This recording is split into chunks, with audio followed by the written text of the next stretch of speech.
Bem, a maioria das pessoas, pronto, abre uma torneira, puxa o autocolismo e o assunto está resolvido. Sim, nem pensamos nisso. Nem pensamos. A água desaparece por um cano e pronto. É um luxo invisível da vida moderna. Mas o que é que acontece quando não existe essa ligação a uma rede de saneamento? Exato. Para onde é que vai tudo? Por onde é que vai? É aí que entra uma peça de engenharia que é fascinante, quase sempre enterrada e, completamente esquecida. Completamente. E hoje vamos fazer exatamente isso. Vamos desenterrar, metaforicamente, claro, essa tecnologia. A nossa análise baseia-se numas fontes muito específicas. O Manual Técnico da Águatec, que é uma empresa portuguesa especializada em tecnologias para a água, Certo? e vamos focar-nos num dos produtos deles, a fossa séptica Millennium, para perceber a ciência por trás de algo que, pronto, damos como garantido. Exato. A nossa missão aqui é perceber como é que um simples tanque enterrado no quintal consegue fazer o trabalho de uma estação de tratamento. Uhum. Queremos ver como é fabricado, como funciona o ecossistema que vive lá dentro e, se calhar, o mais importante, porque é que uma instalação mal feita pode transformar uma solução que é genial num autêntico pesadelo ambiental. É um mundo surpreendentemente complexo, vais ver. Sem dúvida. Vamos lá começar pelo mais básico. A ideia de uma fossa, soa a uma coisa muito primitiva, não é? Quase Ok. como um buraco no chão para onde vão os dejetos. Pois, a palavra não ajuda. Não ajuda. Mas ao ler este manual, percebe-se que é um sistema muito, mas muito mais inteligente. Muito mais. Na verdade, é um sistema de tratamento primário. É um pequeno reator biológico autónomo. O processo lá dentro é uma dança, vá, elegante, entre a física e a biologia. Ok. Primeiro, a física. A decantação. Quando as águas residuais entram na fossa, o fluxo abranda imenso. E isso dá tempo para que os sólidos mais pesados assentem no fundo e formam aquilo a que chamamos as lamas. E presumo eu, o que for mais leve, tipo óleos e gorduras de cozinha, faz o oposto, flutua. Exatamente. Forma-se uma camada de escuma à superfície. Portanto, logo à entrada, temos uma separação mecânica em três camadas: a escuma em cima, o efluente líquido no meio e as lamas em baixo. Ok, essa parte da separação por densidade faz todo o sentido. Mas isso não trata nada, só separa, não é? O que é que acontece a essas lamas que ficam no fundo? Acumulou-se para sempre? Essa é a pergunta-chave. E a resposta é não. E é aqui que entra a biologia. É graças a um exército invisível de trabalhadores. Ah, No fundo da fossa, no escuro e sem oxigênio, prospera uma vasta colónia de bactérias anaeróbias. Pensa nisto como um estômago subterrâneo. Estas bactérias estão a digerir os resíduos orgânicos da mesma forma que o nosso corpo digere a comida. a libertar gases no processo. Exatamente. E que gases são esses? Bem, imagino que a metano. Principalmente metano e dióxido de carbono. O objetivo destas bactérias é decompor a matéria complexa em algo muito mais simples e menos prejudicial. Este processo de digestão anaeróbia reduz drasticamente o volume das lamas e a carga poluente da água. Ou seja, o líquido que sai da fossa já está significativamente mais limpo do que aquilo que entrou. Muito mais limpo, sim. E isto torna-se essencial em locais sem saneamento, claro, moradias isoladas, pequenos loteamentos. O manual menciona algo que me pareceu muito relevante. Diz que são soluções ideais para terrenos de escavação difícil ou com níveis freáticos altos, Sim. onde construir uma rede pública seria uma dor de cabeça logística e financeira. É uma solução descentralizada. É a definição de uma solução descentralizada e resiliente. Agora, isto leva-me à parte da construção. Sempre me perguntei como é que se fazem objetos ocos tão grandes como este sem os soldar. É uma boa pergunta. A ideia de ter uma junta ou uma soldadura debaixo da terra, sob pressão constante do solo e da água, parece-me um conto de falha à espera de acontecer.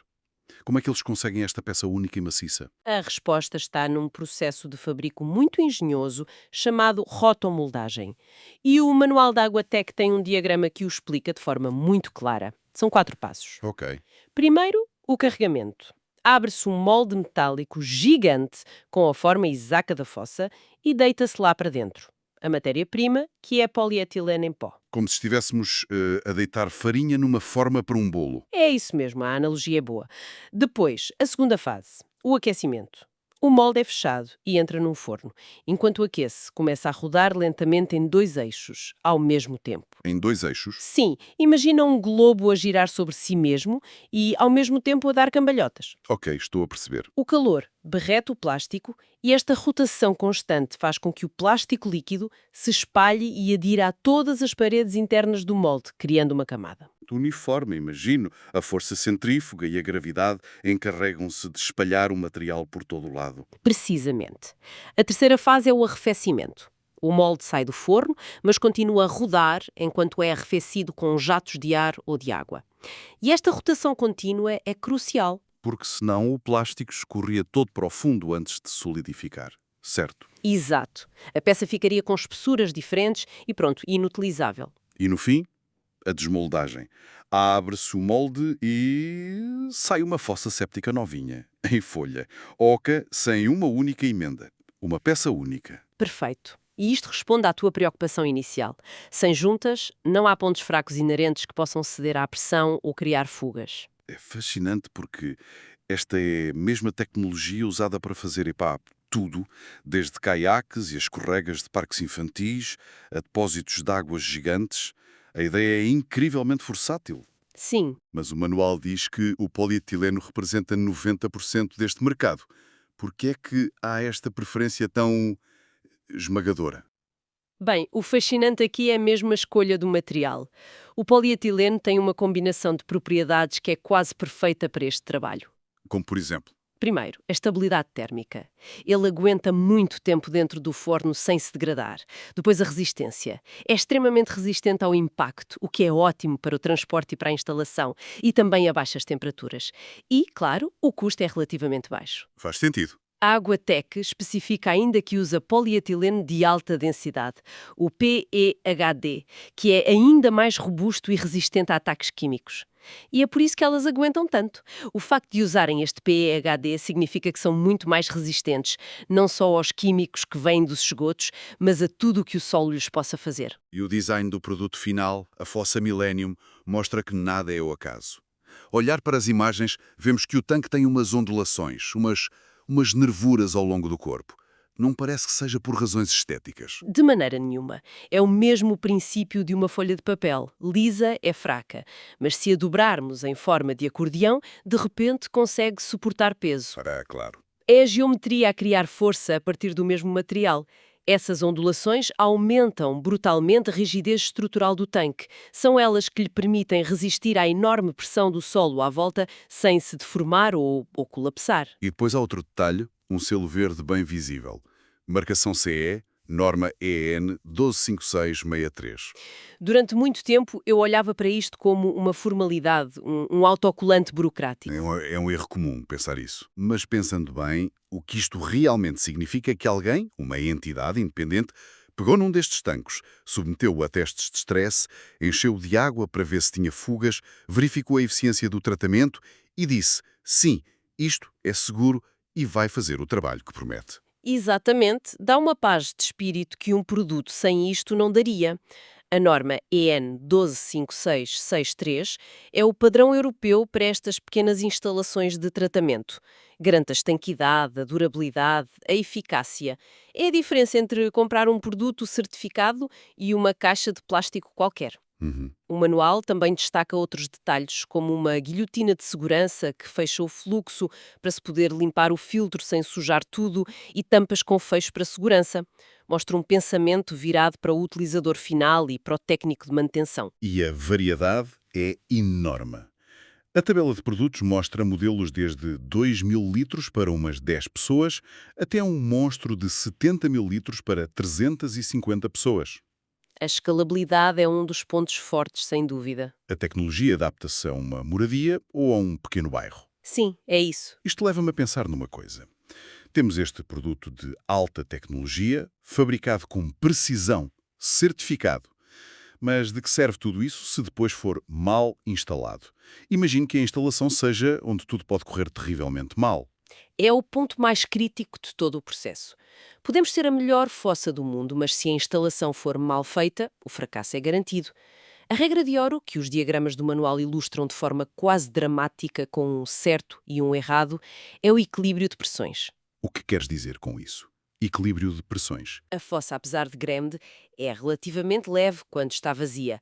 O solo à volta, especialmente se estiver úmido, exerce uma pressão esmagadora.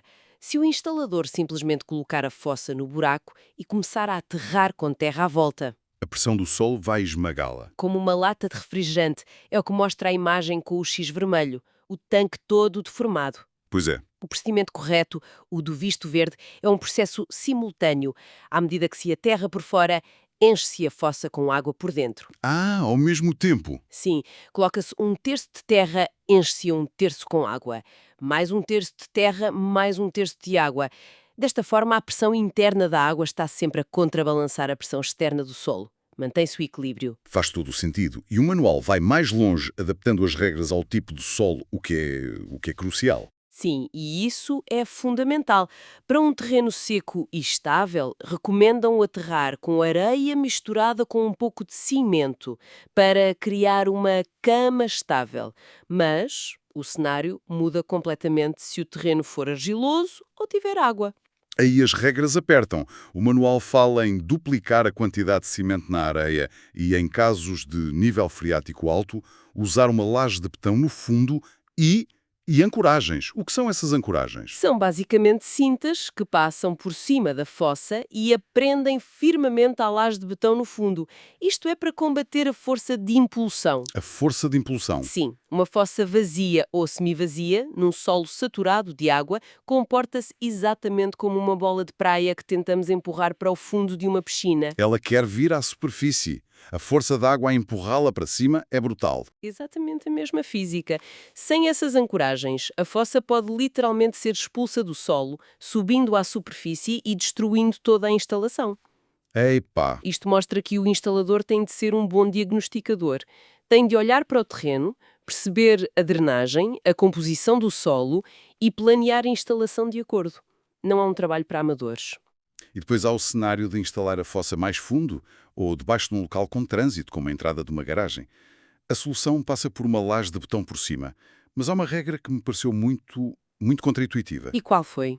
A de que a laje que vai suportar o peso do carro nunca deve tocar na fossa. Ah, sim, é essencial. O manual é muito claro nisto. A laje tem de ser maior e apoiar-se no terreno estabilizado à volta do buraco, deixando um espaço com areia entre ela e o topo da fossa. É um pormenor de engenharia brilhante e essencial. O peso do carro é transferido para o terreno circundante, que é compacto e forte. Em vez de ser concentrado no topo do tanque. Exatamente. O tanque não foi desenhado para suportar esse tipo de carga pontual. O diagrama que mostra um caminhão a passar por cima de uma instalação mal feita e a esmagar a fossa é o aviso perfeito. É um erro caro que inutiliza todo o sistema. Certo. Então, o esgoto entrou, foi separado, digerido pelas bactérias e o efluente sai muito mais limpo. O processo acaba aqui. Para onde vai essa água tratada? Não pode ir para um ribeiro, pois não? Não, não pode. A qualidade do efluente, apesar de muito melhorada, ainda não permite a descarga direta num curso de água superficial. A solução proposta, e é ecologicamente correta, é a infiltração no terreno. Devolver a água ao ciclo natural. Exatamente. O objetivo é devolver esta água tratada ao ciclo natural de forma segura e local. E como é que isso se faz na prática? O manual mostra umas imagens de valas com tubos. São os chamados poços sumidouros, ou trincheiras de infiltração. Basicamente, escavam-se umas valas, coloca-se uma camada de gravilha no fundo, instalam-se tubos perfurados que vêm da fossa e cobre-se tudo com mais gravilha e, por fim, terra. E a água vai saindo lentamente por esses furos. Exatamente. A água sai pelos furos, espalha-se pela camada de gravilha, que maximiza a área de contacto, e depois infiltra-se lentamente no solo.